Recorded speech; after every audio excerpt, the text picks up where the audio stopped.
Episode के starting में हम एक गांव को देखते हैं जो कि जंगल के बीचों बीच बना हुआ है। तभी हम एक बंदे को देखते हैं जिसका नाम बोएट है और ये इस गांव का शेरिफ है। उसने अपने हाथों में एक घंटी ली हुई थी जिसको वो लगातार बजाते जा रहा था। घंटी की आवाज सुनते ही गांव में जितने भी लोग थे वो सभी अपने अपने घर में जाने लगते हैं। अजीब बात है, लेकिन इस गाँव में रहने वाले सभी लोग रात होने से पहले ही अपने अपने घर के अंदर चले जाते हैं। फ्रैंक नाम का एक बंदा जो कि इसी गाँव में रहता है, वो शराब पीने के लिए बार में आया था। फ्रैंक इतना ज्यादा नशे में होता है कि शाम होने से पहले वो घर नहीं जा पाता। फ्रैंक की पत्नी घर के दरवाजे के बाहर खड़ी होकर उसका वेट कर रही थी, लेकिन जब काफी देर होने के बाद भी फ्रैंक घर नहीं आता तो उसकी पत्नी मजबूरन घर के अंदर जाकर घर का दरवाजा बंद कर लेती है। बच्ची का नाम मैगन था और उसका कमरा ऊपर था। वो सोने की तैयारी कर रही होती है। तभी उसे बाहर से कोई आवाज सुनाई देती है, जैसे कि बाहर खिड़की के पास कोई हो। उस समय मैगन की माँ नीचे थी। मैगन को एक बूढ़ी औरत की आवाज सुनाई दे रही थी जो कि मैगन के कमरे में आना चाहती थी।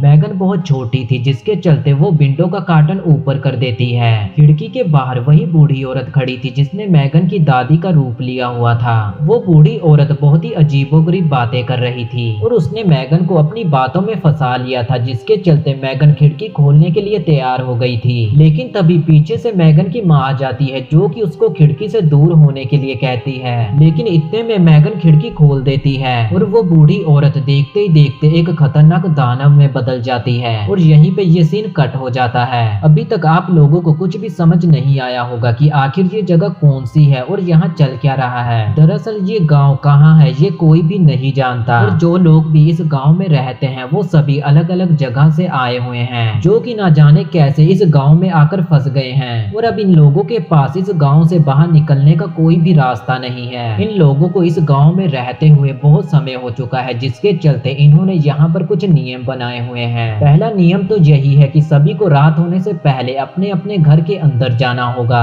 और घर के खिड़की और दरवाजों को अच्छे से बंद करना होगा ताकि ये दानव घर के अंदर ना आ सके। ये दानव किसी के भी घर में ऐसे ही अंदर नहीं आ सकते। ये घर के अंदर तभी आ सकते हैं जब कोई इंसान खुद इनके लिए खिड़की या दरवाजे खोल दे। और ये दानव इतने ज्यादा चालाक है कि ये किसी भी इंसान को खिड़की दरवाजे खोलने के लिए मजबूर कर देते हैं, जैसे कि अभी हमने मैगन और उसकी माँ के साथ होते हुए देखा। अब आप लोगों को इस गांव के बारे में तो पता चल ही गया है, तो चलिए आगे की कहानी शुरू करते हैं। अगली सुबह जब फ्रैंक का नशा उतरता है तो वो अपने घर की ओर जाने लगता है। घर के पास आते ही वो देखता है कि उसके घर के बाहर बहुत सारे लोग खड़े हैं। तभी वहाँ पर बोएट आ जाता है जो कि उस पे चिल्लाने लगता है और फ्रैंक को मारने लगता है। बोएट उसको खींचकर ऊपर रूम में लेकर जाता है और कहता है कि तुम्हारी गलती की वजह से देखो आज क्या हो गया है। फ्रैंक अपनी पत्नी और बच्ची की लाश को देखकर बहुत ही रोने लगता है, लेकिन बोएट उस पे चिल्लाते हुए कहता है कि अगर तुमने मेरी बात मानी होती, शाम होने से पहले ही अपने घर वापस आ जाते, तो ऐसा कभी भी नहीं होता।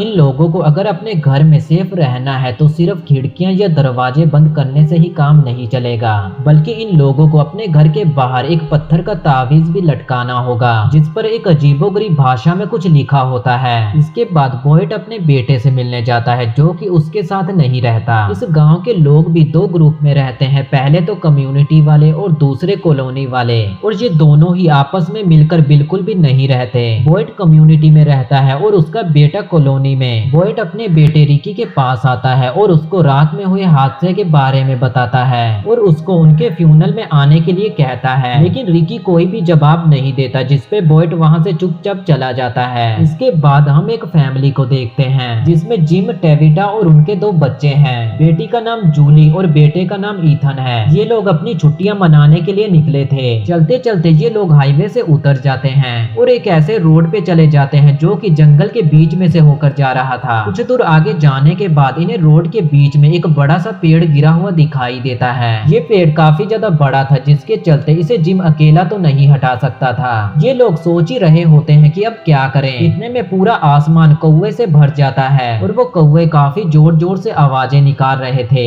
वहाँ का नजारा काफी ज्यादा डरावना हो गया था, जिसके चलते ये लोग वापस पीछे जाने का फैसला करते हैं। जिम को ड्राइव करते हुए कई घंटे हो गए थे, लेकिन अभी तक ये लोग हाईवे पे नहीं पहुंच पाए थे। काफी देर तक ड्राइव करने के बाद भी ये लोग हाईवे पे नहीं पहुंचते, बल्कि ये लोग उसी गांव में आ जाते हैं। इन लोगों को गांव में आते हुए गांव के लोग देखकर काफी ज्यादा हैरान हो जाते हैं, क्योंकि गांव में रहने वाले लोगों को पता है कि अगर कोई इस गांव में एक बार आ गया तो वो वापस नहीं जा सकता। जिम देखता है कि सामने ही किसी का फ्यूनल हो रहा है। जिम सभी को गाड़ी में ही रहने के लिए कहता है और वो खुद गाड़ी से नीचे उतर जाता है ताकि वो यहाँ किसी से रास्ता पूछ सके। बॉयड सभी लोगों को कहता है कि जैसे हम लोगों ने नियम बनाए हुए हैं तो तुम लोगों में से कोई भी उनसे बात नहीं करेगा। जिम कई लोगों से बात करने की कोशिश करता है पर कोई भी उससे बात नहीं कर रहा था। सभी लोग उसको नजरअंदाज करके वहाँ से चले जा रहे थे। ये सब देखकर जिम को काफी ज्यादा अजीब लगता है। तभी वहाँ पर बॉयड आता है जो कि जिम को कहता है कि क्या मैं आपकी कोई मदद कर सकता हूँ। जिम उससे हाईवे पे जाने का रास्ता पूछता है तो बॉयड उसको कहता है कि तुम बस सीधे चलते जाओ, तुम्हें अपने आप पता चल जाएगा। जिस पर जिम उसका शुक्रिया करके वहाँ से चला जाता है। इन्हें ड्राइव करते हुए कई घंटे हो गए थे और ये लोग फिर से घूमकर उसी गाँव में आ जाते हैं। जिम और उसकी पत्नी काफी ज्यादा परेशान हो जाते हैं और ये लोग बार बार घूमकर उसी गाँव में आ जा रहे थे। फिर जब ये लोग एक बार और उसी रोड पे जा रहे होते हैं तो इनके सामने ही एक कार आ रही होती है और उस कार के चलते इनकी कार क्रैश हो जाती है। हमें वो दूसरी कार दिखाई जाती है जिसमें से एक आदमी बाहर निकलता है और उसके सर पे गहरी चोट लगी होती है। गांव में बॉयड जिम की कार के लिए ट्रैप लगा रहा होता है ताकि वो लोग अब रुक जाएं। तभी वो दूसरी कार से निकला हुआ आदमी उनके पास पहुंच जाता है और उनको एक्सीडेंट की खबर देता है। मुसीबत ये थी कि अब रात होने वाली है और रात को क्या निकलता है ये तो हमें पता ही है। बॉयड अपने साथी कैनी को कहता है कि तुम इस आदमी को हॉस्पिटल ले जाओ और बॉयड खुद जिम की मदद करने के लिए उस एक्सीडेंट वाली जगह के लिए निकल पड़ता है। बॉयड जब उस एक्सीडेंट वाली जगह पे पहुंचता है तो वो देखता है कि उस दूसरी कार में से एक और लड़का बाहर निकलता है जिसका नाम जेट है और उसने कुछ नशा किया हुआ था जिसकी वजह से उसका दिमाग सही से काम नहीं कर रहा था।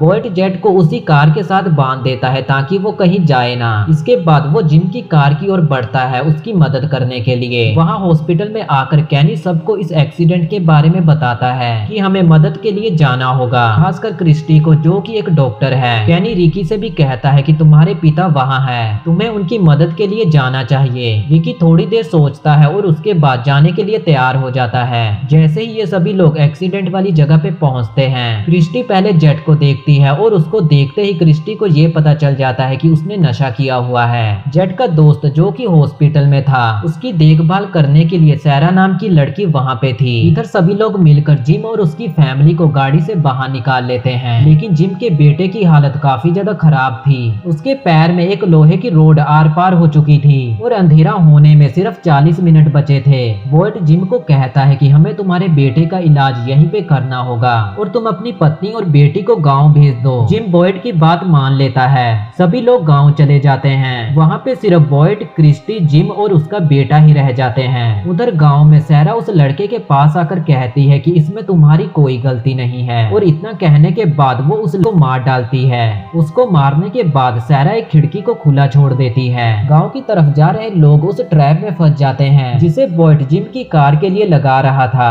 और वो उसे हटाना भूल गया जिसके चलते इनकी कार उस ट्रैप में फंस जाती है और इनकी कार का टायर फट जाता है। रात होने वाली थी और अभी तक ये लोग गाँव में नहीं पहुँचे थे। गाड़ी में बैठा बॉयड बाहर झाँक कर देखता है कि वो दानव इंसानों का रूप लेकर उनकी ओर बढ़ रहे हैं। उधर वो लोग जो कि गांव की तरफ जा रहे थे अभी तक गांव में नहीं पहुंचे थे और इधर ये लोग जिनकी कार के बाहर वो दानव आ चुके थे। अब इन सभी लोगों के साथ क्या होगा और ये लोग कैसे बचेंगे ये सब हमें अगले एपिसोड में पता चलेगा।